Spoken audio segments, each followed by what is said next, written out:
160 సీట్లు వస్తాయని చెప్పి చెప్పుకున్నారే కానీ వాస్తవానికి నేను చెప్తున్నాను 6 సీట్ల కన్నా ఎక్కువ చంద్రబాబు నాయుడికి అసెంబ్లీలో రావు అన్నటువంటి విషయాన్ని చెప్తా ఉన్నా.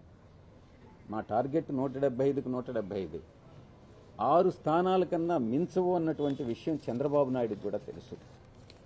ఈ ఎన్నికల్లో ఓడిపోతే చంద్రబాబు నాయుడికి ఇవి ఆఖరి ఎన్నికలు కాబట్టి, ఆయన వయసు భారం పెరిగిపోయింది కాబట్టి ఇక ఆయనకి రాజకీయ జీవితం పరిసమాప్తి అవుతుంది అని ఆ పరాజయం అన్నటువంటిది కళ్ళకు కనపడుతూ ఉంటే ఆయన యొక్క రాత్రులు కూడా నిద్ర పట్టనటువంటి పరిస్థితిలో తలాతోకా లేనటువంటి ఆరోపణలు చేస్తున్నటువంటి చంద్రబాబు నాయుడు తను చేస్తున్నటువంటి ఆరోపణలకు తను సిగ్గుపడాల్సినటువంటి అవసరం ఎంతైనా ఉంది.